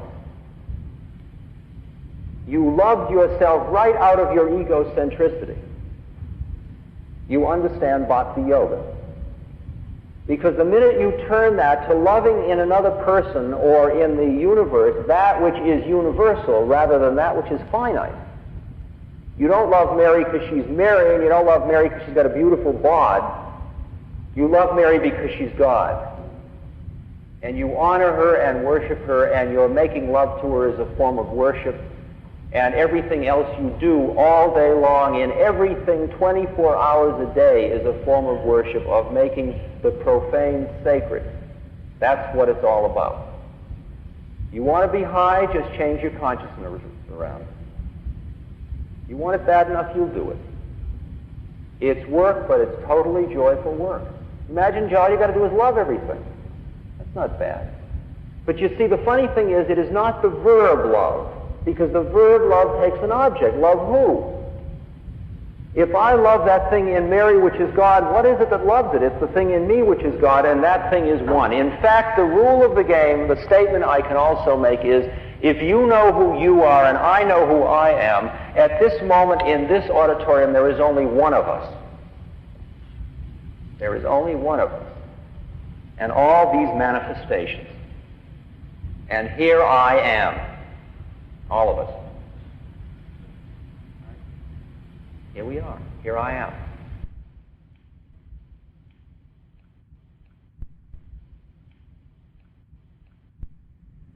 So when you are loving, and the game again, you see, is you got to love yourself so much that you can be love, because it's the sea of love. When you say I am in love, it's like being in a tub. Come on into love. It's an extraordinary place you get. Because once you get beyond, once you see your personality even is merely like the fenders on the Chevrolet Corvair, you understand that? All of the melodrama of the neurosis and, such problem. Wow. I mean, then mental health work is like a fender repair. Because that isn't who we are anyway. Why don't we just get on with it? Everybody I meet now is the same person. How do you like that? We're all us, and here we are again. Right? You want to get caught in your melodrama, groovy. But I'm going to keep centering so I don't get caught in it with you. I will love you and honor you and feel great compassion for your melodrama, but no matter how melodramatic it is, I'm not going to go on the trip this time. I'm not even going to go on my own trip. I'm not even interested in this melodrama. Because it's just another shuck, it's just another drama. I've seen Peyton Place till it's coming out of my ears. Will he graduate? Will he come off drugs? Shall I give up my virginity? Will I find a great thing in research? Will he become enlightened? What should I eat for breakfast? Should I cut my hair or let it grow? Wow, it's so heavy. Oh, God. I mean, we do it all, but let's not get caught in it. Come on now. Come on now, let's be here. You never have to miss a step.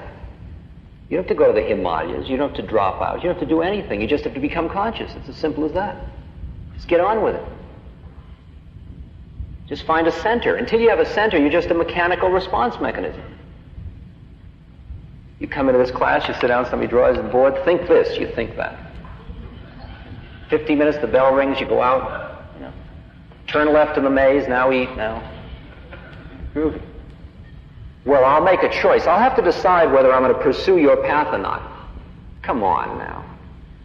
More melodrama. There's no choices. There's no choices at all. You're living in a totally deterministic system. Karma is, even the illusion of choice is just illusion. There's only freedom when you're a fully conscious being. You're not free. Choices are only apparent choices. It's all worked out. I mean, I've been hanging out with this cat in the Himalayas who knows the future. He can say, on next Tuesday, this is going to happen. How can he say that if there are any accidents in the universe? So let me say this. Let me give you one more. There are no accidents in the universe. No accident can possibly happen because any plan you can think of about how it all works, there's a plan behind that one too. And if you get really cool and Egyptian, see, you'll dig that plan. And then there's another one. Just to lay a few more little things for you to play with in the ride home. Rational man is not the highest being on the evolutionary ladder at this moment. So you can rest easy. And the next level of being is neither benevolent nor malevolent. So you don't have to get your ray gun to beat him off when you meet him on Mars. The physical universe as we know it is a more trivial part of the cosmos.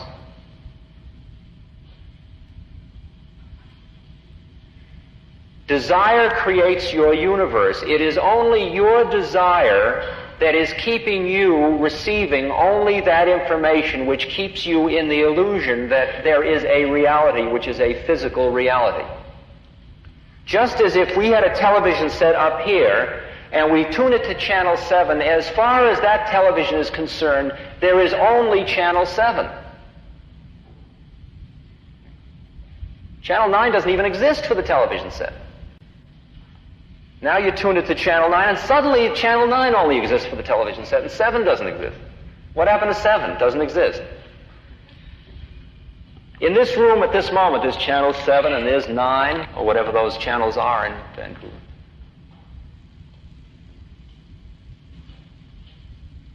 But we're not receiving them because our receivers are tuned in a certain way.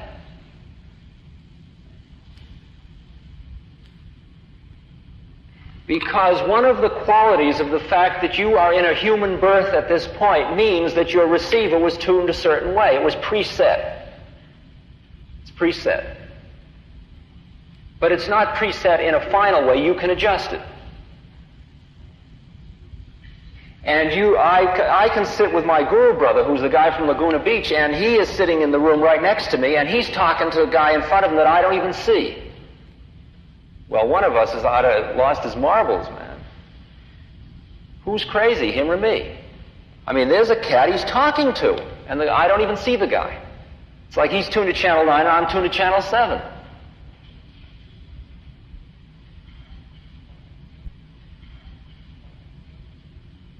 The final place one gets to is that one has a dial that is completely flexible and you can bring in all levels at all times and you see how it is at every level all the time. Because what in fact is going on is you are living at a certain vibrational rate, and that's what makes it all seem real to you. And you change that vibrational rate just a tiny bit and all this is gone and something else is here. All this is gone. Somebody says to me, well, what would happen if everybody became enlightened? Well, this would all not exist, because this all exists because of our desire. See how that works? But don't get scared, because, if you want it, you'll keep it. That's the way it works. No rush. We got eternity.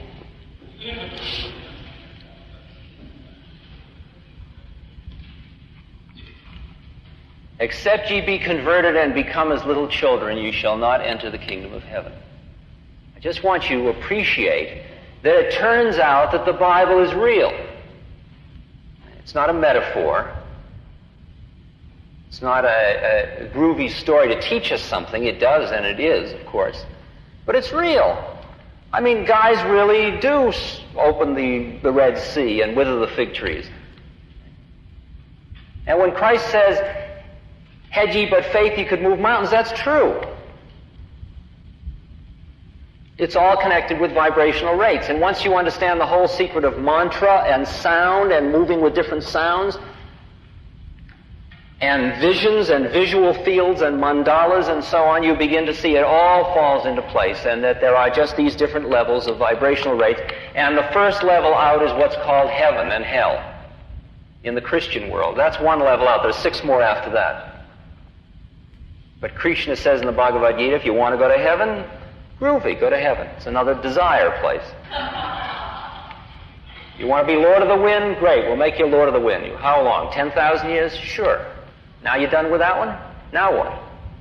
Now I want to know how it all is. Groovy, we'll take you to the causal plane. Now you see how it all is, now what? It's no rush. You got to live out all your desires. Don't rush. It's all going to happen. It's a much bigger trip than you thought it might have been, And no matter how big you get it, it's bigger than that one, too. The way the Hindu system, which takes care of every bit of data that I ever collected in 7 years of taking LSD and all the other drugs and talking to all the people who I talked to, the thousands of them, who laid their stories upon me. And then the experience with these beings in India, I see now about these planes of vibration or these planes of reality, and see that there is a physical plane, and then there is what's called an astral plane, and then there is what we can call a causal plane. And then behind that is a place where it all is like what's called negative energy or negative, antimatter, the void, nirvana. Behind even antimatter, perhaps. And the first place that you come into from the void into form is the yin-yang, and it's the what's called the Godhead. It's the first consciousness. It's the highest place in the causal plane, which is the world of pure idea, and that's the mind out of which it all comes, and that's the one we really mean when we talk about God. And finally, you are that mind. You are that consciousness. And when you begin to see how your desire is creating a universe anyway, you see you already are. That's all that's going on at every level. Desire is creating the universe. At one point I asked my teacher what LSD was, and he took about 2 weeks, and then he wrote back on a slate, and he said, LSD is like a Christ in America, which is awakening the young folk in Kali Yuga. America is a most materialistic country, therefore God has shown his avatar in a form of LSD, a material. They wanted a material for approaching God, and they got it in the form of LSD.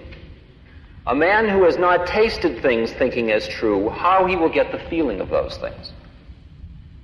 In other words, Psychedelics show a possibility, but beyond that, you still have a lot of stuff to do. Once you've seen the possibility, you can go back and back and back to see the possibility, but that's just going back to see the possibility. Because finally you've got to get on with it. You've got to get your scene like in order. You know what it means. Out of time, no subject-object. It's pretty straight. Get your body straight. Calm your mind down. Just get on with it. You know where it is. Just do it. But you can't do it just because you think you ought to do it. You've got to do it because there's nothing else to do. The only reason I do what I do is because there's nothing else to do. Because once you've seen how it is, you might as well get on with it. What else am I going to do? I think I'll make believe there is no such thing. I think I'll go to a cocktail party. Yeah. Oh, this one again. Whew. Boy, this is a hard one. Isn't this interesting? No. How can I say it so it's scary enough to show you how real it is? I can say, I love every human being I meet as much as I've ever loved anybody in my life, and I am completely indifferent as to whether I ever see them again. I can say that when I am alone, it is quite sufficient. And when I am with somebody else, it makes no difference. How about that one? How about the one that nothing I can receive in through my senses is as high as what goes on inside? That's an interesting one. These are fierce ones, aren't they? Does working towards enlightenment change your life? Of course it changes your life. It doesn't, interestingly enough, change your sense of social responsibility, but the issue of social responsibility is a very, very subtle issue because, in fact, a mechanical man cannot be very socially responsible anyway. Because he hasn't the least idea of what the effects of his acts are. I mean, a guy that goes charging angrily down the street, screaming for peace, is sending out a set of vibrations that are in effect creating war. Poor cat, he doesn't even know that. He's so busy doing his thing. He's so busy in his melodrama. It's us against them. I've seen enough westerns. You know. Here we are. Let's get on with it. Let's get on with it. It's very heavy. Tatha Upanishads say, not many hear of him, and of those not many reach him. Wonderful is he who can teach about him, and wise is he who can be taught. Wonderful is he who knows him when taught. And the last thing I will end with this evening is a poem that was found on a 16th century Norman crucifix.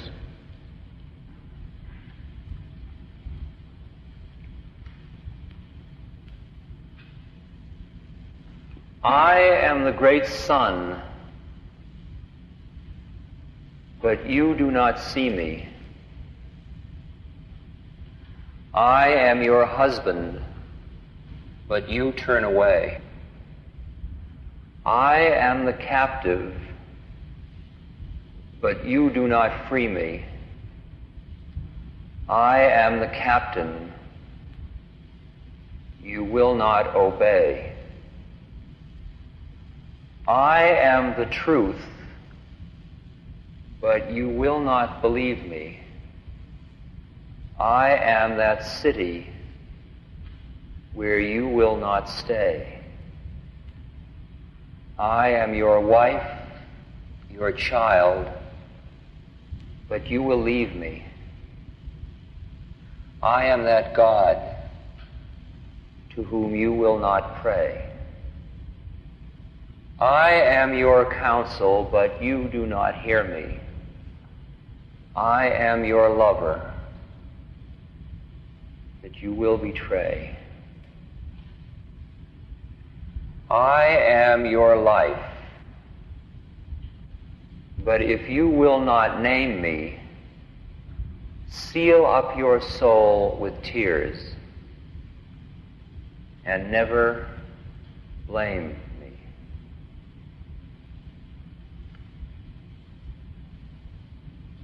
In India, when people meet and part, they say something which is a reminder of how it is. Most of them have forgotten its meaning. They say namaste, namaste, or namaskar, namaste, which means I honor the light within you. I honor that which is the Atman, or the light or God within you. So let me say to all of us, namaste.